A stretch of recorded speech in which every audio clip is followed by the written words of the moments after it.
on revient à nos deux types de détergents, ammonium quaternaire puis peroxyde d'hydrogène. OK?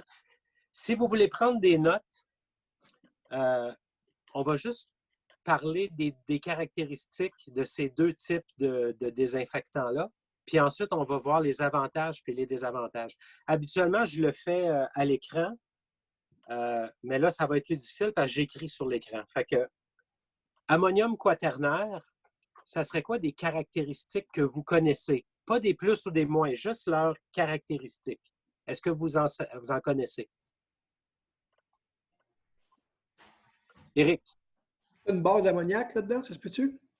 Pas à ce que je sache. OK. Kevin?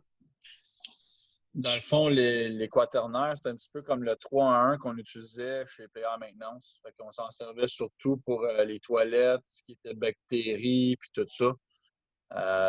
On le laissait travailler. Évidemment, il y avait un wet time là, pour se débarrasser de toutes ces affaires-là. OK. Fait que je cherche encore les caractéristiques. Là, tu m'as donné une application, c'est super, Kevin, mais les caractéristiques. Je vais vous en donner.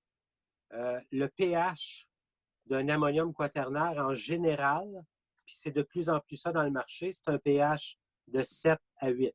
Fait que si vous voulez marquer ça, ammonium quaternaire, pH neutre ou 7, 7, 8 environ. OK? Une autre caractéristique de l'ammonium quaternaire, c'est le temps de contact pour faire une désinfection totale. C'est 10 minutes. Un peroxyde d'hydrogène maintenant. Fait que vous faites une petite colonne à côté. Ce serait quoi une caractéristique? On revient avec le pH. Le pH des produits qu'on connaît présentement, c'est de 1 à 2. Je pense que vous connaissez l'Oxivir. Vous pouvez marquer 1,9 de pH. Le temps de contact est de 5 minutes et moins. Il y a certains types de peroxyde qui disent 1 minute, c'est suffisant, mais pas sur tous les virus. Fait qu'on prend juste ces caractéristiques-là, le pH puis le temps de contact. Ça serait quoi les avantages ou désavantages que vous trouveriez pour un ou l'autre de ces produits-là? Vous seriez porté à acheter lequel ou utiliser lequel? Jimmy? Moi, je dirais pour le neutre. Pour le neutre? Parce qu'il est moins dommageable pour les surfaces où est-ce qu'on va l'utiliser et tout. Là. Excellent point. Le pH neutre, ce serait un avantage donc pour l'ammonium quaternaire. Annie? Il y a aussi le temps de trempage. 10 minutes, c'est long. Pour certaines surfaces, c'est pas pratique. OK. Donc ça serait un désavantage pour le quat. Avez-vous d'autres choses? Peroxyde d'hydrogène, c'est pas pour c'est comme les bobos et ces choses-là, là, plus. Le peroxyde traditionnel, oui, mais le peroxyde d'hydrogène, c'est un autre type de produit. OK? Mais vous en avez deux bons, là. Vous avez le pH. Jimmy a dit le quat ou l'ammonium quaternaire, mais vu qu'il y a un pH neutre, il va moins endommager les surfaces. C'est un excellent point. Le temps de contact, par exemple, du peroxyde d'hydrogène, 5 minutes et moins. C'est vrai que c'est pas long. Donc, qu'est-ce qu'on choisirait? Là, vous désinfectez des poignées de porte, des téléphones, des barres de chariots d'épicerie. C'est quoi que vous devriez choisir? Qu'est-ce que vous devriez prendre? Jimmy? J'ai dit ça va avec le type de travaux à faire. OK. Si on a un plancher, on a quelqu'un qui a vomi sur un plancher serré, on va y aller avec le neutre. Puis si on a des poignées de porte, qu'on doit faire une action rapide, on y va avec l'autre. OK. Est-ce que vous avez des arguments, voulez-vous challenger? Annie? J'ai une question. Les quaternaires d'ammonium sont plus souvent utilisés en alimentaire que les autres. Pourquoi? Ils sont plus utilisés.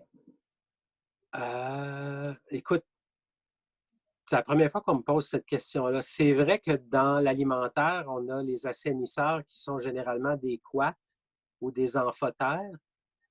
Je pense que le peroxyde d'hydrogène, à cause de son pH, ça ne doit pas être un produit qui s'applique bien dans l'alimentation. Mais là, je te le dis sous toute réserve. Puis le peroxyde d'hydrogène, c'est relativement récent.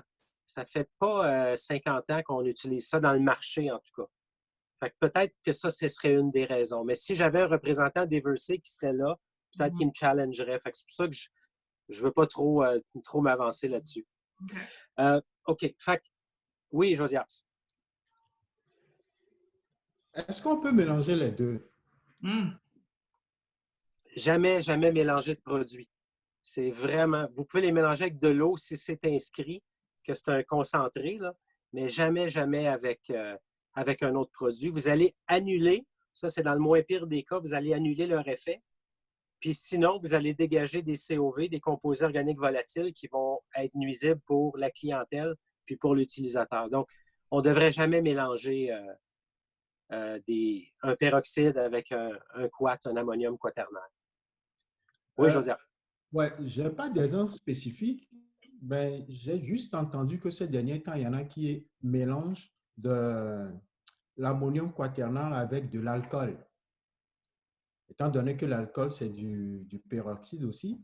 Donc, ils font ce genre de mélange-là pour réduire le temps de réaction parce que l'ammonium, vous dites que c'est 10 minutes, l'eau, c'est 5 minutes, puisque les deux,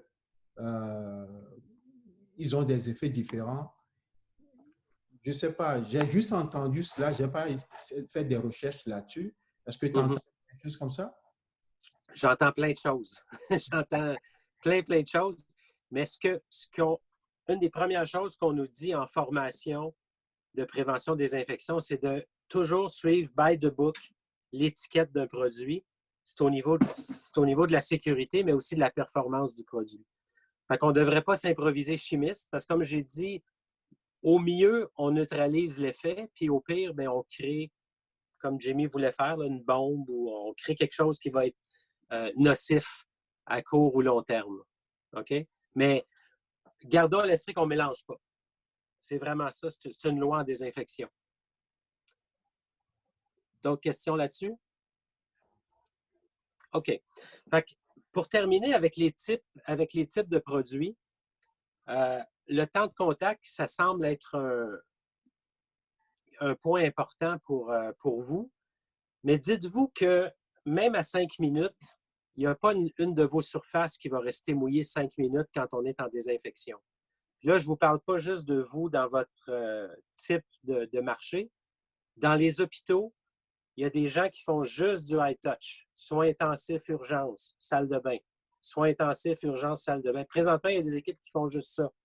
Leur surface ne reste jamais mouillée 5 ou 10 minutes. Mais c'est la répétition qui va finir par réduire les micro-organismes. Je vous donne l'exemple type. Quand il y a un départ dans une chambre d'hôpital, ils font ce qu'on appelle une triple désinfection. Okay? Ils vont prendre un détergent désinfectant, ils vont laver les murs, ils vont prendre de l'eau, ils vont rincer les murs, ils vont prendre de l'eau de javel, puis ils vont laver les murs. Pourquoi faire ça? C'est parce que c'est la façon que pendant 10 minutes, la surface va être mouillée. OK? C'est tout simplement pour ça.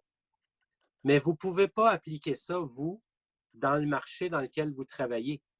Même dans l'exemple que je vous ai donné, dans les hôpitaux, où ce que les gens font du high touch, ils ne laissent pas jamais les surfaces mouillées pendant 5 à 10 minutes.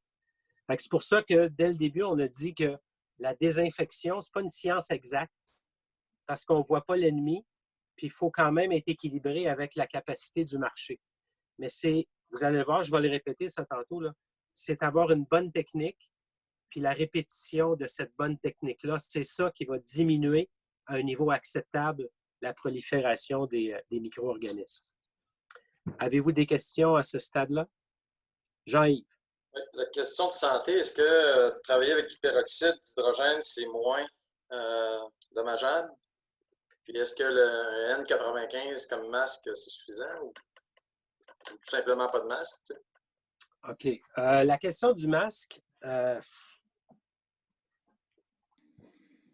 les employés du réseau de la santé si on recule au début du mois de fin février, mettons, de cette année, les employés du réseau de la santé, c'était très rare que vous voyiez quelqu'un travailler avec un masque. Donc, maintenant, la question du masque, c'est à cause de la virulence de la COVID-19 et non pas des produits. OK? Si on travaille avec un peroxyde d'hydrogène en vaporisation, regardez sur la fiche de sécurité, on va vous dire de mettre un masque. Fait que ça, c'est à cause du produit. Pas tant à cause du produit, mais de la technique que vous utilisez pour le diffuser ou aller l'appliquer sur les surfaces. Mais on peut appliquer ça à l'ammonium quaternaire. Si on vaporise en hauteur, une bruine ou avec l'électrostatique, c'est sûr qu'on va finir par en respirer. Fait qu'au niveau de la sécurité, si on fait ce type d'application-là, oui, on va vous dire de mettre un masque. C'est marqué sur les fiches de sécurité. Mais si on fait comme du high touch, comme on fait dans les hôpitaux avec des chiffons microfibres qui sont déjà pré-trempés, c'est très rare parce qu'il n'y a pas de vaporisation. Donc, on n'ira pas, ça ne sera pas dommageable. Mais présentement, la question du masque est pertinente. Puis même, on parle même de nous comme clients des magasins. On suggère fortement d'utiliser des masques. C'est pour notre protection, mais pas à cause du produit, à cause du virus. Okay. Ça répond-tu à ta question? Oui. OK. C'est surtout au niveau de l'application qui est important. Okay. C'est good. Maintenant, est-ce que c'est correct est-ce que vous comprenez tous bien la différence entre un ammonium quaternaire puis un peroxyde d'hydrogène puis de l'eau de javel? Est-ce que vous saisissez maintenant la différence de ces... Oui. C'est correct? CLR plus eau de javel. Je pense que Jamie, tu as des idées noires de ce temps-là. Hein? Faudrait que tu ailles aux ressources humaines de groupe MMI là, pour une petite consultation. Appelle tantôt, Jimmy. Les RH sont encore moins stables que moi. Hey, parlant de stabilité, c'est un bon point, Jimmy. La durée de vie d'un produit quand il est mélangé. C'est bon parce que je l'avais comme note. Là. Le moins stable, c'est l'eau de javel. OK? Comme je le répète, là, mais si vous faites une solution d'eau de javel à la maison, généralement, c'est 1 pour 9. Avec ça, on peut désinfecter, on peut assainir. 1 pour 9. Mais quand on a fini de l'utiliser, après 5 minutes, là, on va jeter la solution. OK? On ne garde pas ça. C'est très, très volatile. Après ça, bien, nos deux types de désinfectants, un ammonium quaternaire ou un peroxyde d'hydrogène, le moins stable, c'est l'ammonium quaternaire. C'est pour ça que si on travaille en trempage avec une chaudière comme ça, bien, après 2-3 heures, on ne devrait plus se servir du produit. 2-3 heures, c'est pas long ça, mais c'est à cause que c'est à l'air libre. Avec un peroxyde d'hydrogène, on peut faire une journée complète. Ça, c'est les allégations des manufacturiers. Fait qu'un peroxyde d'hydrogène est plus stable qu'un ammonium quaternaire. Quand l'ammonium quaternaire est dans une bouteille fermée, comme ça ici, on va lui donner 1 mois de durée de vie. C'est quand même assez long, mais c'est parce qu'il n'est pas en présence de l'air. Mais pour ne pas vous casser le bicycle, chaque fois que vous créez une solution d'un produit, à la fin de la journée, jetez-la. C'est simple comme ça. Comme ça, vous ne vous tromperez pas. Que ce soit peroxyde ou ammonium, vous êtes mieux de vous préparer moins de produits pour moins gaspiller, là, mais à la fin de 24 heures, de vous débarrasser de la solution. Fait que si vous envisagiez, mettons chez MMI, là, dans le backstore, de vous faire 1000 bouteilles prémixées d'ammonium quaternaire, pensez-y avant. Vous êtes mieux d'en faire 500 ou 200 ou 100, là, mais d'en faire plus souvent. Okay? Ça prend un turnover parce que sinon, le produit devient flat, il perd de sa force. Annie? Sur du stainless, des genres de poignées en stainless, des choses en stainless, donc il faudrait juste utiliser le quaternaire d'ammonium? Ça serait préférable parce que le peroxyde d'hydrogène, à cause de son pH, il attaque les surfaces. Puis sur un mur de Gyproc, c'est pas si pire parce que n'importe quoi attaque la peinture. À la longue, ça va perdre de son lustre. Mais tout ce qui est stainless, les poignées de porte, les ridelles de lit dans une chambre d'hôpital, ça vient à oxyder à cause du pH.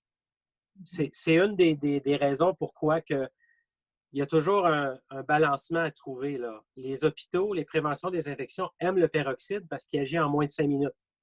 Mais il détruit tout ce qui est stainless, chrome, aluminium.